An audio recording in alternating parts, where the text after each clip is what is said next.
Şu an ne kadar efsanevi bir oyun oynadığını biliyorsun değil mi? Evet, Space Invaders oynuyorum. Güzel bir nostalji tüneli gibi burası. Gezmesi çok keyifli. Özellikle akşam canlanan bir hayatı olan güzel bir cadde. Aç gelmeniz lazım yoksa bu Struppi'yi bitiremezsiniz. Şehri buradan 360 derece görebiliyorsunuz. Sadece biraz fazla kalabalık. Çok keyifliydi ya. İyi oldu. Enerjimiz yerine geldi. Gerçekten bir bulut yiyorum gibi hissettim. Öyle bir krema.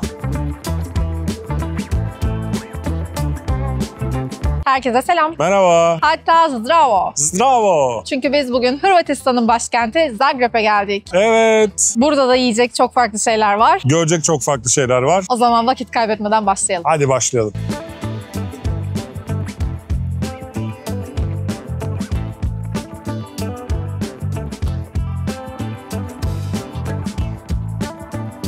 Şehrin en göbek noktasındayız. Burası Ban Josip Jelačić meydanı. Hırvatça çok zor bir dil. Eğer ki doğrusu bu değilse Hırvatça bilen arkadaşlar yorumlara bekliyorum. Bu meydana adını veren bu şahsiyet Hırvatistan'ın özelliğini kazanmasında önemli rol oynamış bir askeri lider. Bütün tramvay hatları da bu meydandan geçiyor. Aynı zamanda bir buluşma noktası buradaki halk için. Noel pazarı da bu meydanda kuruluyormuş. Buradan yolunuz mutlaka geçecektir ve şehri keşfetmeye başlamak için de çok doğru bir nokta. Bizim de otelimiz zaten buraya aşırı derecede yakın. Şehrin en göbeğindeki oteli bulmuşuz diyebilirim. Eski biraz ama temiz bir otel. Geniş, güzel bir odası var. Camı açtığımızda ise şehrin en hareketli caddelerinden bir tanesini görüyoruz. İnşallah akşam gürültü olmaz çok.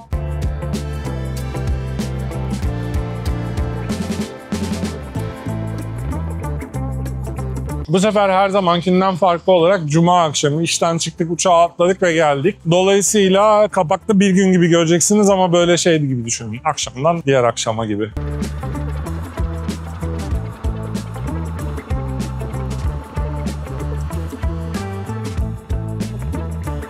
Merkezde havaalanından nasıl geldik diye merak ederseniz 290 numaralı otobüsler var. Bunlar 4,5 euro kişi başı bilet ücreti var. Bir de burada Uber biraz daha uygun. Biz o yüzden Uber'i tercih ettik. 15 euroya şehir merkezine ulaştık. Tavsiye edebiliriz. Şimdi Cuma akşamı olması sebebiyle de sokaklar kalabalık. Biz de Zagreb'in gece hayatının yoğun olduğu bir bölgeye gidiyoruz. Bakalım neler var.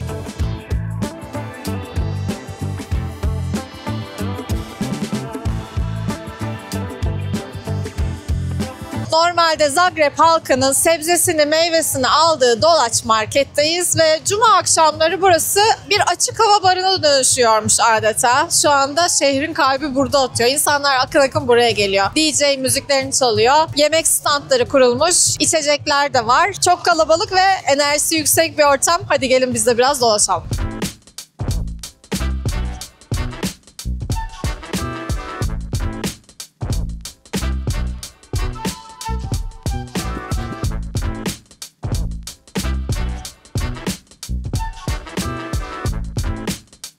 Hem bu pazar yerini geçtikten sonraki önümüzdeki sokak cıvıl cıvıldı. Hem de şu an yürümekte olduğumuz sokak aynı şekilde. Bir sürü farklı mekan var. Farklı müzik türleri çalan mekanlar. Canlı müzik var hatta. Yani gerçekten Zagreb akşamlarında herkes kendine göre eğlenecek bir yer bulabilir. Çok rahat bulur. Ama dikkatimizi çekti Ayşen'le. Burada herkes çok şık giyiniyor ya. Akşam çıkarken çok özenilmiş yani. Biz kendimizi bir tık kötü hissettik böyle.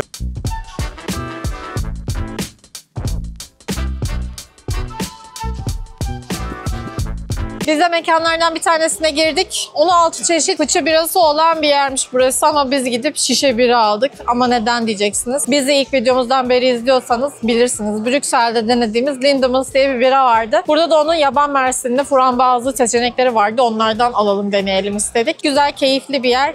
Şimdi buradan sonra da Cenk'in çok merak ettiği bir yer vardı, müze. Ve geç saatlere kadar da açıkmış. Oraya gideceğiz.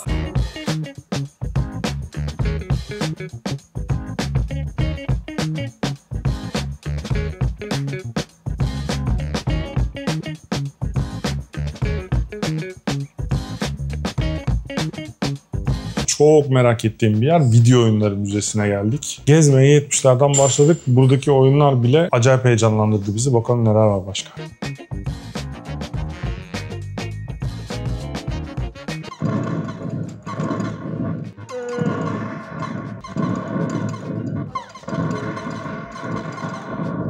...70'lerde bu oyunu nasıl yaptınız ya? Çok başarılı. Şu an ne kadar efsanevi bir oyun oynadığını biliyorsun değil mi? Evet, Space Invaders oynuyorum.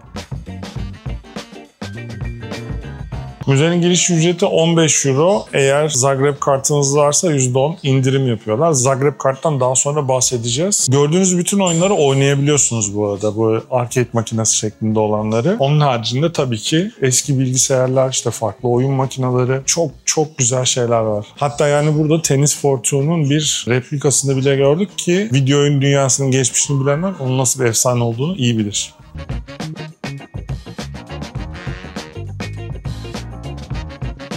Gene başka bir efsaneye denk geldik. Donkey Kong.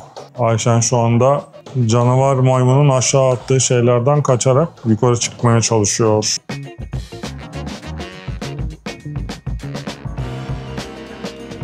Müzenin 90'lar 2000'ler kısmına geldik ve bildiğiniz benim çocukluğum, yani bu duvardaki çoğu şey. Yani müze diyoruz, video oyunları tarihi diyoruz ama gördüğünüz şeyler tarih değil benim için ya, geçen gün gibi yani. İşte Dungeon Keeper 2'yi bitirmişliğim var. Command & Conquer Red Alert oynamayan yoktur benim yaşımda olup da. Monkey Island, bakınız efendim, Ayşe'nin en sevdiği oyun. İlk defa gerçekten kendimi bir müzenin parçası olarak hissettim. Beni şu camların arkasına koyun, o zamanki oyuncu diye sergilersiniz. Alone in the Dark, Call of Doom, yani bir efsane. Ramazan'a buradan sevgiler. Çok sever kendisi.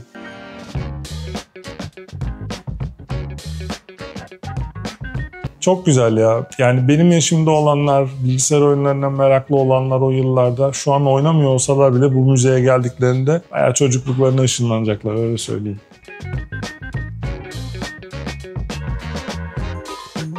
Pip-Boy, Mini-Nuke ve Nuka-Cola. Fallout serisinden efsanevi eşyalar. Fallout sevenleri yoruma bekliyorum. Bu arada dizisi de çıktı. İzlemeyen varsa onu da tavsiye ederiz. Keyifliydi. 1. sezon yayınlandı. 2.'sine başlayacaklar galiba.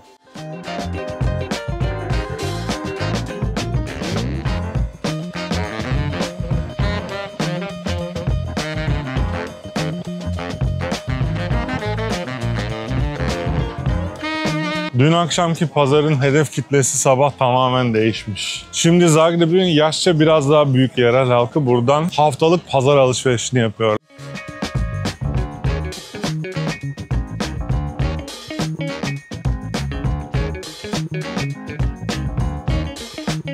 İlk kez 11. yüzyılda bir kilise olarak inşa edilmiş olan Zagreb Katedrali 1880 yılında büyük bir depremde hasar almış ve saatleri o deprem anında bırakmışlar. Şu anda gene 2020 yılındaki yaşanan Zagreb depremi nedeniyle hasar gördüğü için restorasyon altında. O yüzden girip içini göremiyoruz. Dışarıdan da gayet güzel görünüyor. Gotik mimarisiyle Hırvatistan'ın ve Zagreb'in önemli simge yapılarından bir tanesi. Şu anda tabii katedralin önüne çekilmiş olan tellerden dolayı turistler önündeki bu çeşmeyle daha çok fotoğraf çektiriyorlar.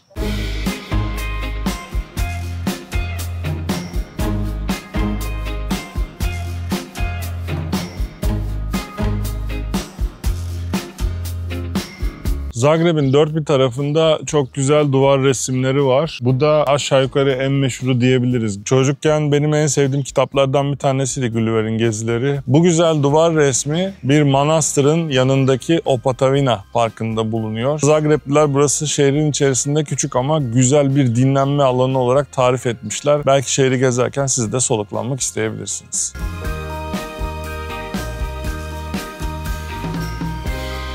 Zagreb şehir merkezi ikiye ayrılıyor. Gornji Grad, Donji Grad. Yani sizin mahalle, aşağıki mahalle, bizim mahalle, yukarıki mahalle. Gerçekten öyle alt şehir ve üst şehir diye bölünüyorlar. Mesela o bizim sabah da gösterdiğimiz ve dün akşam da bulunduğumuz ana meydan alt şehirde kalıyor. Üst şehirde ise Dolaç pazarı itibariyle işte böyle biraz daha gece hayatının olduğu, o barların, kafelerin yoğun olduğu bölge var. Böyle eğlenceye yakın olmak istiyorsanız otelinizde belki üst şehirde bakabilirsiniz. Her yeri güzel ama yani. Zaten her yerde birbirine çok yakın.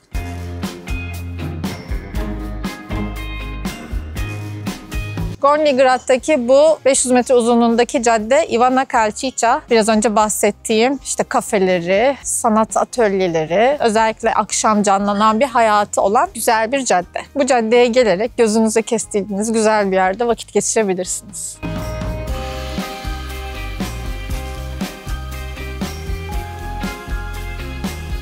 Otelimizde kahvaltı dahildi. O yüzden kahvaltıyı yapıp çıktık ama eğer siz dışarıda kahvaltı yapacaksanız benim de listeme aldığım bu Otto Frank çok tavsiye edilen bir yermiş. Şu anda da bayağı kalabalık, demek ki güzel.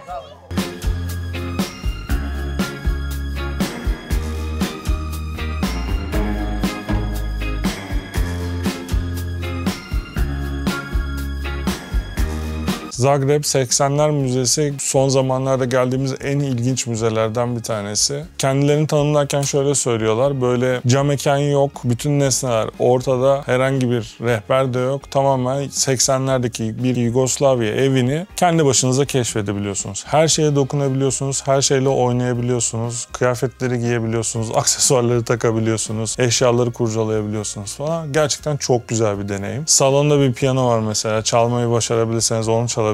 Dönemin mobilyaları bir araya getirilmiş, mutfak eşyaları var. Yugoslavya'nın en güzel zamanlarından parçalar bir araya getirildiği için de aynı zamanda hani o zenginliği de görüyorsunuz burada. Mutfak ve yemek alanı inanılmaz detaylı. Hatta Türkiye'de de kullanılmış olan, zamanında popüler olan bazı şeyleri gördük ve kendi çocukluğumuza da gittik diyebiliriz. Yatak odası aynı şekilde içeriye girdiğiniz zaman evet bir Yugoslavya yatak odası gibi geliyor ama aynı zamanda bizim de zamanda ebeveynlerimizin odalarına çok benziyor. Bir bilgisayar, birkaç tane de oyun makinesi var yine kullanıp oynayabileceğiniz. Güzel bir nostalji tüneli gibi burası. Gezmesi çok keyifli. İçeride ne kadar vakit geçireceğinizi aslında kendiniz karar vereceksiniz. Çünkü burada böyle 3-4 saatte geçirebilirsiniz. Yarım saatte her şeye bakıp da çıkabilirsiniz. Girişi 5 euro ve sadece nakit kabul ediyorlar. Sanıyorum Ayşen de benimle aynı fikirdedir. Zagreb'e gelindiğinde mutlaka görülmesi gereken yerlerden bir tanesi.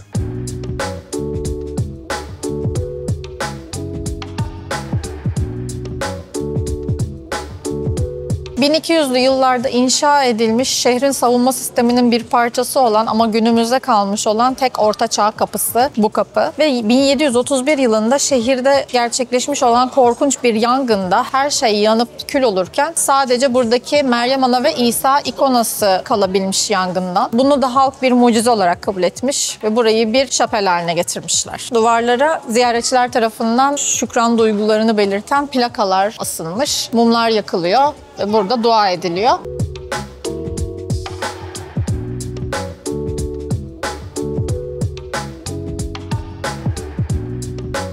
Zagreb'in turizm ofisinin Instagram hesabında gördüğüm bir bilgi. Bu kapının üzerinde böyle dikenli bir top var. Tepesinde, çatısında asılı olan. Bunun sebebi Orta Çağ zamanında şehre cadılar inemesin, etekleri oraya takılsın ve şehri rahat bıraksınlar diyeymiş. Cadılardan korunma mekanizması.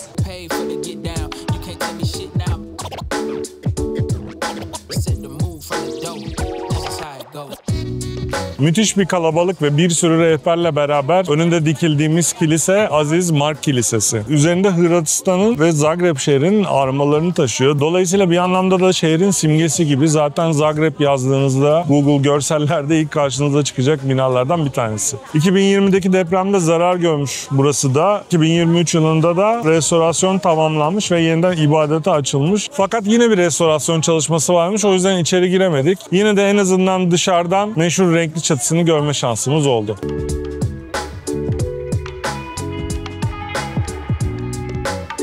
Zagreb'in savunma sistemlerinin bir parçası olan Ljotićak Kulesi'ne geldik. Kuleye çıkıp şehri 360 derece izleyebileceğiniz bir alan var. Cenk tabii ki bu tırmanışlardan kaçıyor. O yüzden ben yalnız başıma çıkıyorum. Hadi gelin. Bir manzara kulesinde yine tek başına bırakıldım. Cenk aşağıda bekliyor ve ben kuleyi tırmanıyorum. Bakın orada. Cenk! Yine son derece dar ve dik merdivenler.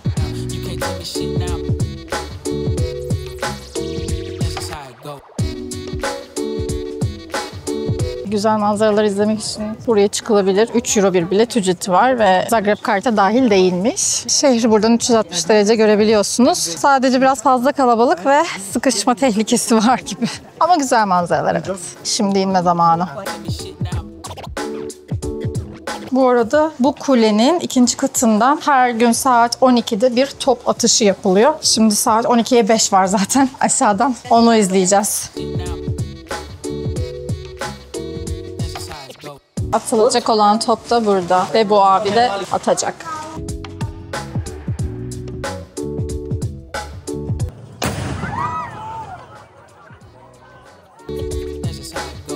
Top atışını izledik. Gerçekten biraz böyle ürkütücüydü. Hatta ben panikle videonun kaydını durdurdum.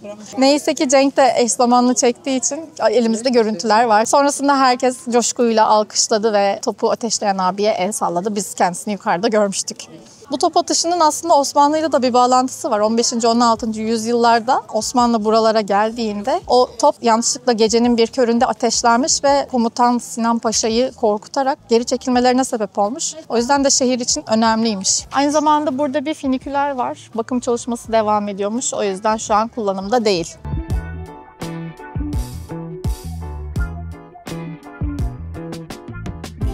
Kanalın devamlı izleyicileri bilir, ben bir çıkmayıcıyım. Yani çıkılması gereken şeyleri sevmiyorum. Dikey yol almaktan hoşlanmıyorum. Çıkılmamalı. Bence dikey gidilen her yere asansör olmalı. Zaten buraya da gelmek yani hiç kolay olmadı. Gene bir takım yokuşlar çıkıldı. Dolayısıyla gördüğünüz gibi kuleye çıkmasanız bile buradan manzarayı izleyebilirsiniz. Benim gibi çıkmayıcılar için tavsiye olunur.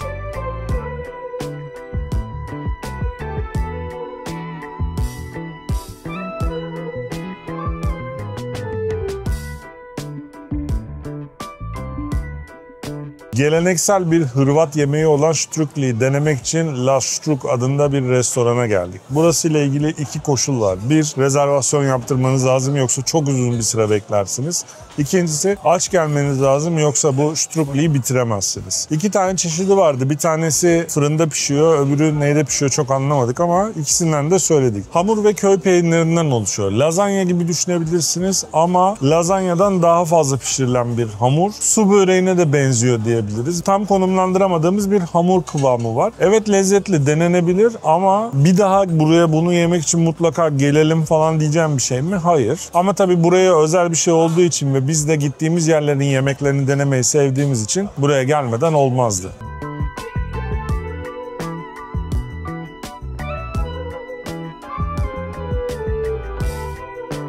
Şehrin merkezinde çok güzel bir pasaj var, Oktogon adında. Çünkü sekizgen bir yapısı var. Çok güzel de bir cam kubbesi var, vitraylarla bezenmiş. 1800'lü yılların sonunda yapılmış. Neo-Rönesans'la Art Nouveau tarz karışımı. İçerisinde böyle bazı şık dükkanlar var ama maalesef çoğu kapanmış. Gelinip görülesi bir yer.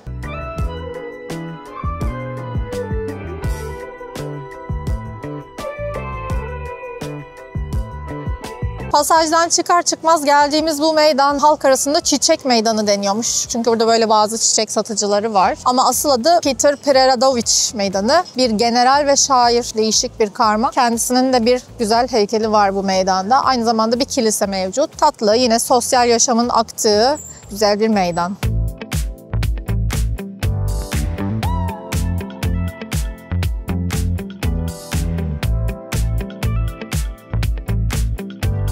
Zamanında Hırvat askerlerinin boyunlarına sardığı, sevdiklerinden hediye, ipek şallar diyelim, bugün kravat haline gelmiş. Yani askeri üniformaların bir parçası olan kravat tam da adından anlaşılabileceği gibi Hırvatistan'da icat edilmiş. Burada ona adanmış küçük bir müze vardı. Biz de o müzeyi gezdik. Önce tatlı bir tanıtım filmi izledik. Biraz kravatın tarihçesini öğrenmiş olduk. Arkasından da 2 odadan oluşan güzel müzeyi gezmiş olduk. Tavsiye ederiz buralardan geçerken uğranılası bir müze. Biz burayı Zagreb Kart'la beraber ücretsiz gezmiş olduk. Bu arada Zagreb Kart nedir derseniz yine birçok şehirde olduğu gibi müzelere ücretsiz girmenizi sağlayan ya da bazı müzelerde indirim yapan, toplu taşımayı yine ücretsiz kullanmanızı sağlayan güzel bir şehir kartı. Aşağıya Zagreb Kart'la ilgili linki bırakıyoruz. Eğer buralarda müzeler ziyaret etmek ve gezmek istiyorsanız avantajlı olabilir. Bir göz atarsınız.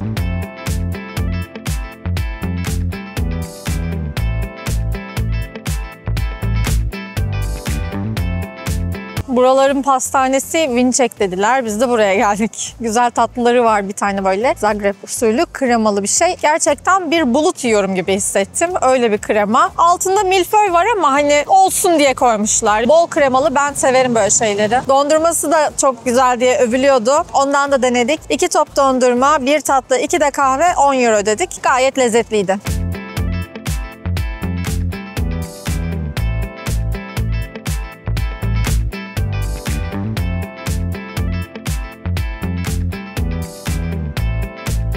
Ne güzel de bir şehir parkı. Park Zrinjevac. Burası yeşile doymanızı sağlıyor. Çok güzel bir peyzajı var. Çeşmeleri, havuzları, sıra sıra dizili ağaçları. İnsanların burada rahat rahat dinlendiğini görebilirsiniz. Kışın burada Noel pazarı kuruluyormuş. Yazında festivaller, akşamları burada canlı müzik, şu an bulunduğum bu gazeboda. Çok keyifli bir ortamı var. Gezerken biraz dinlenme molası vermek isterseniz bu parka uğrayabilirsiniz. Çevresinde de Dışişleri Bakanlığı, Adalet Sarayı, efendime söyleyeyim, Arkeoloji Müzesi gibi binalar mevcut. 1800'lü yılların sonunda yapılmış bu park ve bu alt şehrin de ilk planlı yeşil alanıymış.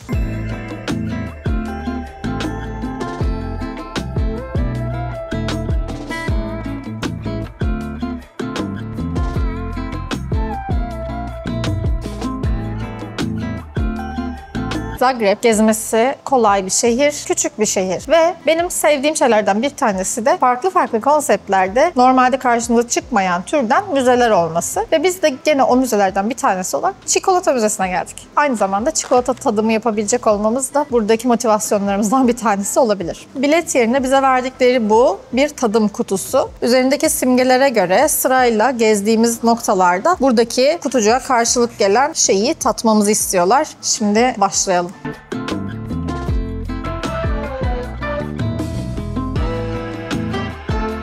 İlk simgemi gördüm. Hemen burada bildiğiniz bir kakao çekirdeğini tadıyorum.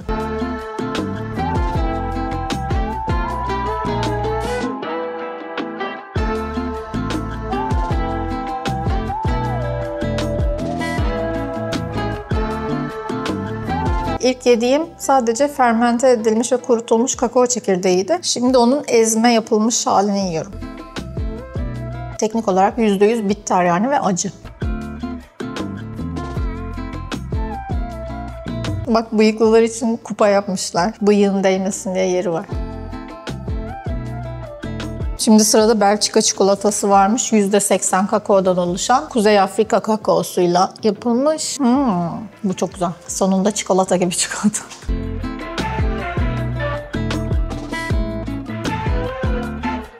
Şimdi de sırada sütlü çikolata var. Bu da gayet güzel. %40 kakao, sütlü, kremalı, karamel ve vanilya tatları da alabiliyormuşuz. Alıyorum. Buradaki delikleri elimizi sokup içinde ne olduğunu anlamamız gerekiyormuş. Tam bir YouTube oyunu değil mi bu? Fıstık. Yay! Bildim. Çikolata çeşmeleri en güzel şey.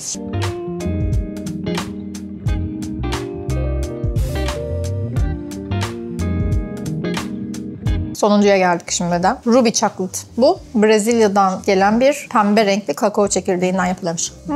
Biraz daha baharat notaları var bu çikolatada. Adeta bir çikolata gurmesi oldum. Çikolata çeşmeleri müzeyi bitirmek için mükemmel bir yöntem. Kimsenin bu müze hakkında kötü bir anısı olmamasını sağlıyor. Bayağı keyifle yedik diyebilirim ve çikolata tarihi hakkında da bilgiler edindik. Dolayısıyla hele ki Zagreb kartınız varsa kesin gelin. Çünkü neden olmasın, bol bol çikolata.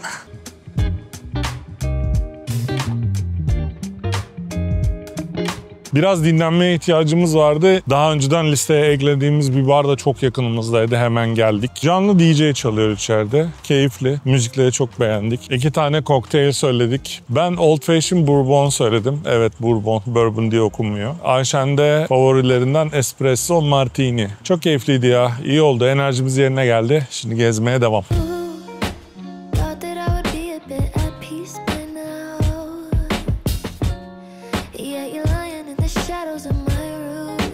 Akşam yemeği için çok hoş bir yere geldik. Buranın hikayesi özellikle beni çok cezbetmişti. O yüzden burada yemek istedim. Bu restoranın sahipleri şehir müzesinde 1853 yılından kalmış olan bir yemek kitabını almışlar. Onun içerisindeki tarifleri modernleştirerek uygulayıp burada müşterileriyle buluşturmaya karar vermişler. Hem geleneksel Hırvat yemeklerini bulabiliyorsunuz burada hem de böyle modern dünya mutfağı seçenekleri de var. Burada mutlaka yenmesi gereken yemeklerden bir tanesi. Adını zaten aşağıya yazarız. Kendilerine özgü bir şinitzel bu. Dana eti ve içerisinde peynir ve salam bulunuyor.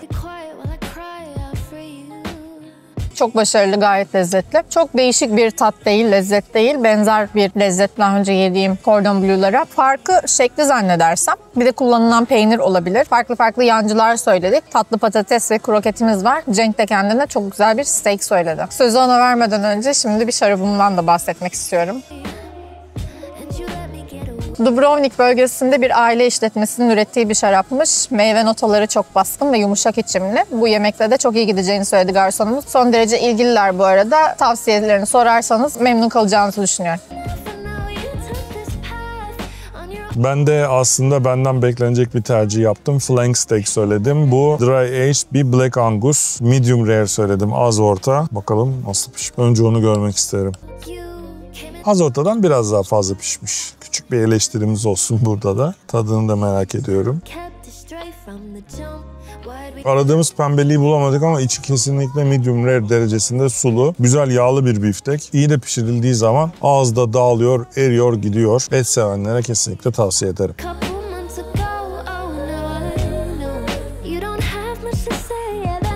Zagreb'te beğendiğim bazı şeylerden bahsetmek istiyorum. Birincisi enteresan müzeleri. Gerçekten burada böyle beklenmedik konularda müzeler yapmışlar ve hayal gücünüzü besliyor. Gayet güzel. Ki bizim daha gidemediklerimiz vardı. Hatta buradaki en ünlülerden bir tanesi Museum of Broken Relationships, yani ayrılıklar üzerine yapılmış bir müze. Onun dışında ufak bir şehir olması her yerini görmenizi ve hakim olmanızı sağlıyor. Telaş etmenize gerek yok. Her yeri yavaş yavaş gezebilirsiniz. O da güzel. Yediğimiz her şey lezzetli. Mutfak olarak bize yakın olması çok iyi.